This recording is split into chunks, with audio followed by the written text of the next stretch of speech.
Hola, ¿qué tal? Mi nombre es Nelly Junón Peña Segundo, soy estudiante de la licenciatura en Informática Administrativa de la Universidad Autónoma del Estado de México.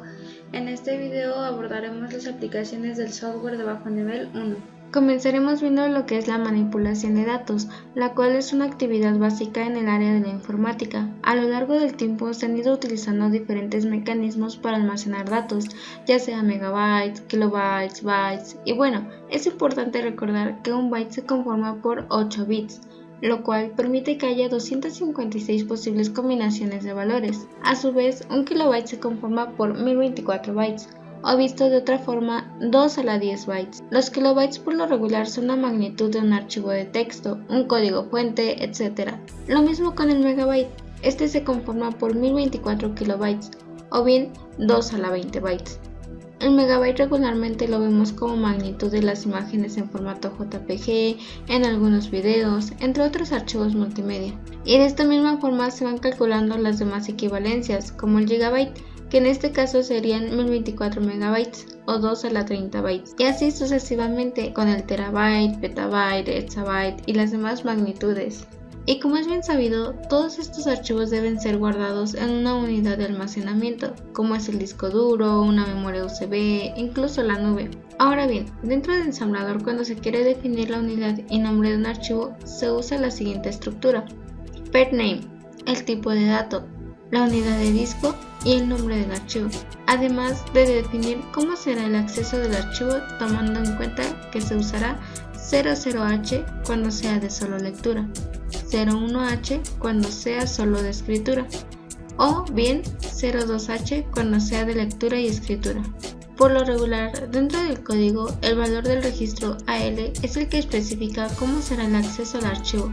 Veamos algunos ejemplos. En esta primera instrucción se define el path name, el tipo de dato, que es byte, la unidad de disco y el nombre del archivo, y se indica que será de solo lectura. En esta otra instrucción se define el path name, el tipo de dato, que es byte, la unidad de disco, el directorio, el nombre del archivo, e indica que será de solo escritura. Además, se debe tener en cuenta que al usar la interrupción 21H se debe cargar la dirección de desplazamiento en el registro de X, es decir, indicamos con la siguiente instrucción que path-name estará cargado en la instrucción de X. Ahora veremos el almacenamiento en disco duro. Para ello debemos entender que el acceso a dispositivos de almacenamiento es la forma en que se puede leer y escribir datos en un dispositivo auxiliar a la memoria principal. Los discos duros se forman de pistas, sectores y cilindros. Cada lado de un disco duro tiene pistas concéntricas numeradas iniciando desde 0. Varias pistas, una por cada cara del disco, generalmente 2, componen un clúster.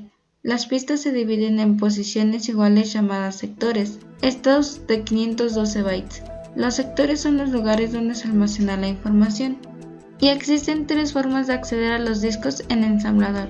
Como primera forma tenemos la de lectura, o bien Absolute Read, la cual transfiere el contenido de uno o más sectores del disco al buffer especificado, accesando directamente a los sectores lógicos. En caso de error, se enciende el bit de acarreo, y AX contiene el código de error, y lo que se muestra en pantalla es un ejemplo de esta rutina.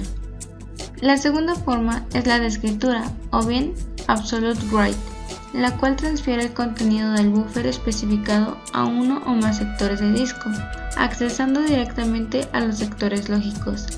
En caso de error, se enciende el bit de acarreo y AX contiene el código de error, y el código mostrado en pantalla es un ejemplo de esta rutina. Por último, se tiene la determinación del espacio libre disponible en un disco, o también llamado Free Disk Space. Esta devuelve en DX a X el espacio libre en disco, expresado en kilobytes. En caso de error se enciende el bit de acarreo. E igual, el código mostrado en pantalla es un ejemplo de esta rutina. Ahora pasemos con los sistemas embebidos, también llamados sistemas empotrados. Son sistemas operativos creados con el fin de ser controlados por microprocesadores o microcontroladores. De igual manera los sistemas normales, pero llevados a un fin completamente sistematizado y sin llevar a tantas tareas. Es decir, son sistemas totalmente funcionales cuyo objetivo es ejecutar tareas de control específicas.